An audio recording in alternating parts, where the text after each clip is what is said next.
Hey guys, and welcome back to my channel. Today I'm going to talk about Brandy Vaughan. This story is wild and mysterious, so I'm just going to let you know there's going to be words I'm not saying, so you're going to have to kind of guess, only because you know how YouTube gets with that whole thing. Super annoying because there's a lot of stuff that they don't want you to talk about if you catch my drift. So if you guys are interested in these type of videos, make sure to subscribe, like, and let's get to it. So you're probably wondering who Brandy Vaughan is. If you haven't heard of her, I'm gonna do a little rundown of who she is. That's pretty much what makes the story. She's a speaker and activist, best known for anti-V, you know what I'm talking about, babies get them when they're born, things like that.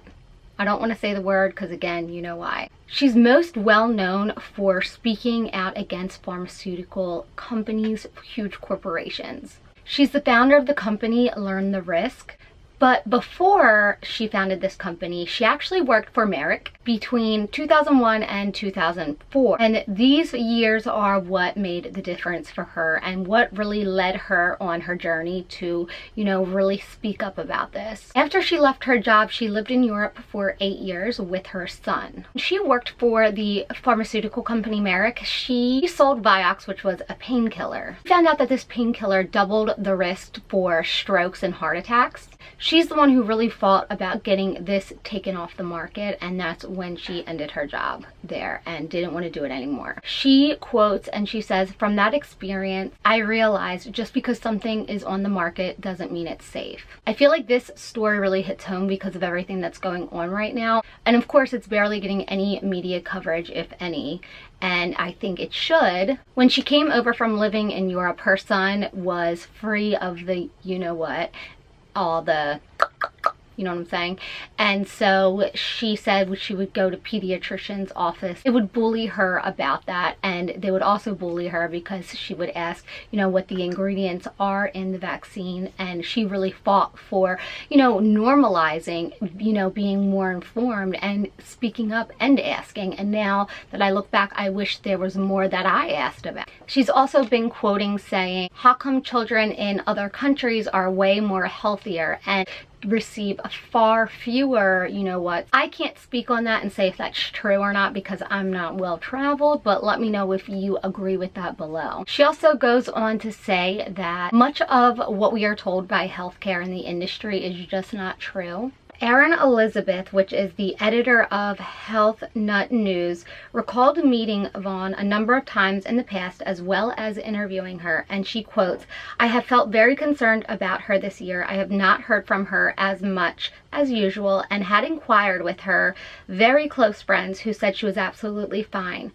Vaughn had apparently written to Elizabeth and said that she was afraid of being poisoned. Now this is what's wild. In December, Brandy ended up posting a long message on Facebook, and I'm going to read it to you. And it's long, so buckle up. The post, "I wish I didn't have to write." Now this is December 1st, 2019. "But given certain tragedies over the last couple of years, I feel it's absolutely necessary to post these 10 facts, and please screenshot this for the record. 1. I've never had any thoughts of taking my own life, not once ever, even before I had my son. 2, I have a huge mission in this life, even when they make it very difficult and scary. I would never take my own life, period. 3, Bastian," which is her son, I'm assuming, "means everything to me, and I would never leave him, period. I have sole custody, and he needs me as much as I need him. I would never think of leaving him for a second. 4, I have never been on antidepressants, nor have I been diagnosed or depressed. Don't believe it if you hear anything like this. 5, I have never taken a daily pharmaceutical drug, and I haven't taken any pharmaceuticals in 10 years, and 10 years ago it was 1 pill 1 day.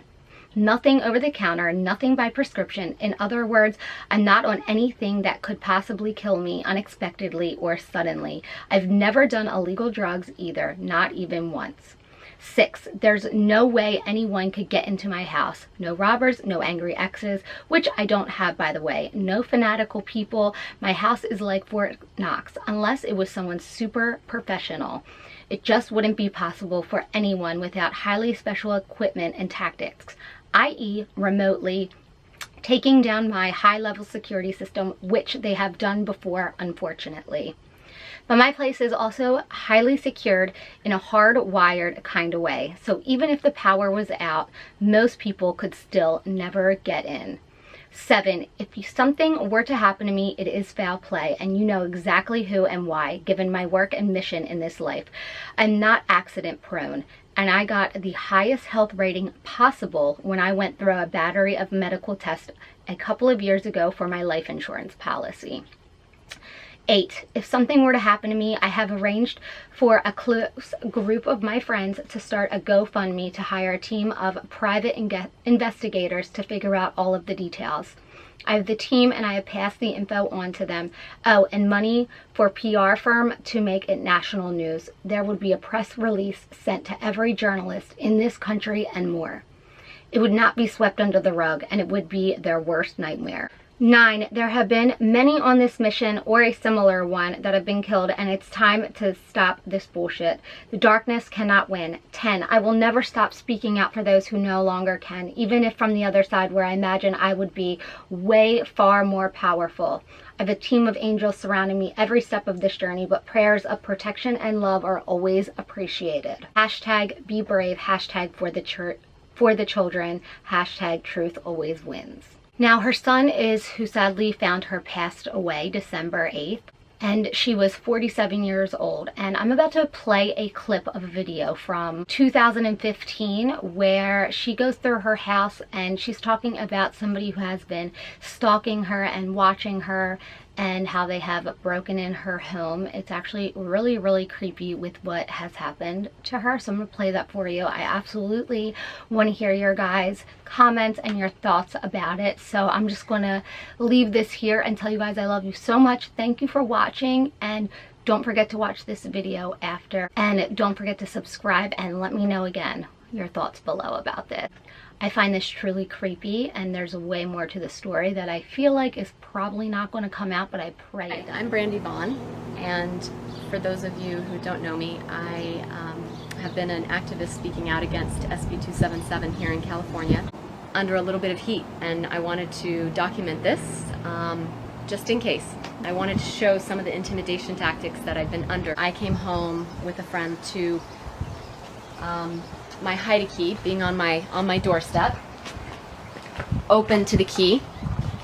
And the story behind this was a year ago when I bought my house, I hid that deep in the bushes, and 6 months ago I had looked for it because I thought, well, it's probably not a good idea to have a key to my house right outside my door. I couldn't find it, but when I came back from Sacramento that one time, it was about 2 months ago, that the key was on my doorstep, open to the key. That day I had my locks changed, and I called an alarm service, and I installed a $3,000 alarm system 2 days later. So what happened apparently is someone opened the door, the front door, went through the front door, picked the lock, and my alarm went off.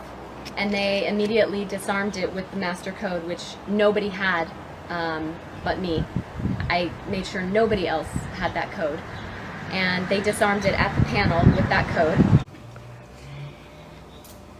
According to the alarm company, at 3:45 in the morning, somebody entered in through the front door, the alarm went off. They disabled the alarm by putting in the master code right away into the panel. And then at 3:46 in the morning, my hallway monitor sensor went off. So someone went down the hall. And then at 3:48, someone opened my dining room window and then closed it right away. And then if you notice, the dining room window actually faces out towards the backyard, which is much more private than the front door, which they used to enter that time. And then they went over to the keypad, entered the code again, and then left through the front door at 3:49. After the incident, I talked to some security experts who have actually done intimidation for corporations, and they explained a few things. They said, well, A, they were probably tapping your place. So everything I say and do in here is listened to, if not watched. And then opening of the back window, because it's a much more private way to get in for future reference, for future visits. When I did return home, and the police came in and made sure nobody was here, and then I came in after the alarm was set off, after the break-in. And what I did notice was they had left this window unlocked, like this. And before I left for Sacramento, all of the windows and doors were locked, double locked actually. I went through twice to make sure that they were locked. So after that happened, I didn't really feel comfortable sleeping in my house again, because of course they could come in and disarm my alarm whenever they wanted. There wasn't really another way to secure the system. I changed the code, but again, who knows how they got the code in the first place. The security expert is pretty convinced that the house is tapped, my phone is being listened to, my conversation, my text messages, and then my computer, both my computers as well. The next thing that happened actually was with my computer. So one of the things that the police wanted to know was if anything was taken in the break-in. Of course, nothing was, because they weren't here to take anything. I did have a computer here in a hiding spot, and when the police were here, I did actually come and look to make sure the computer was still here, and it's here above the microwave is its hiding spot. It's not a place anyone would know to look for the computer, and it's not, you know, especially in being here in only 4 minutes. 2 days later, after that happened, after the break-in happened, I walked into my place to move some stuff out, and the computer was taken from its hiding place and put in the middle of the floor. And so I came back home to pick up some stuff. I wasn't staying here any longer. And that message was there, which was obviously very scary, because clearly somebody had been listening in, if not watching, as to where the computer was. So after that, I decided that it would be best to get out of town, and I left town for a couple of weeks and really went off the grid for a good part of that. So after the computer incident and leaving town for 2 weeks, the day that I came back, I had a friend come with me, and him and I arrived at my place and found a ladder open right in front of my door, looking into the windows, the bedroom window. Now, this is my ladder, but this ladder lives in the garage. So it was clear that somebody had accessed the garage, brought out the ladder through the side of my house, opened it, looking right up into the window, and this happens to be the only window that I had blinds open. So that was quite a message. The security experts said, wow, what a better message than to say we're watching you. And this actually happened the day that I came back into town, so they clearly knew that, well, it happened the night before. They clearly knew when I was coming back. The neighbor who was feeding my dogs came over after half an hour after we found the ladder, and she asked, so what's with the ladder? And I said, I don't know. I mean, I didn't put it there. And she said, well, it wasn't there yesterday. So it means that it happened the night before I came back into town after 2 weeks. So clearly they are watching.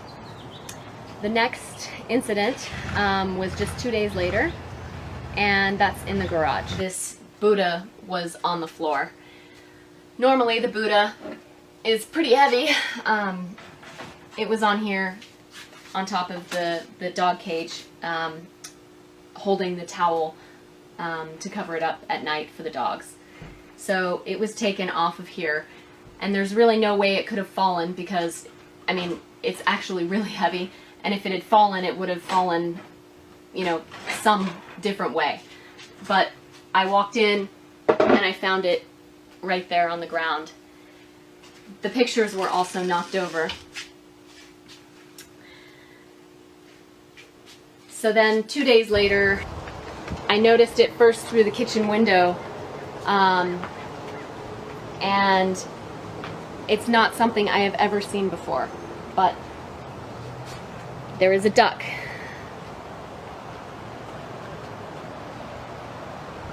On my table.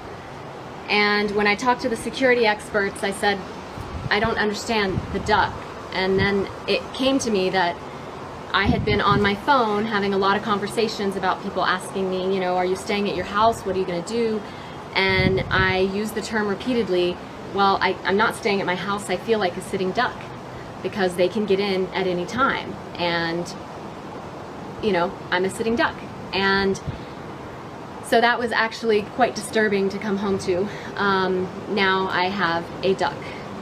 I have never seen it before. It's not mine. Nobody else is having access that would bring a duck. It's a clear message that, again, they are watching me. And the intimidation is quite, you know, intimidating. And it's quite scary. So after all of these intimidation tactics, it's very hard to feel safe and secure, but I am not gonna go away. I mean, I'm not gonna be silenced because these are important issues and we need to expose what's really going on behind the mandatory vaccination bills. It has nothing to do with public health. It has everything to do with profit. And I hope that we can all continue this fight. We may have lost the battle, but we still have a war to win. And hopefully by documenting this intimidation, they won't be able to get away with it in the future with me and with anyone else who speaks out.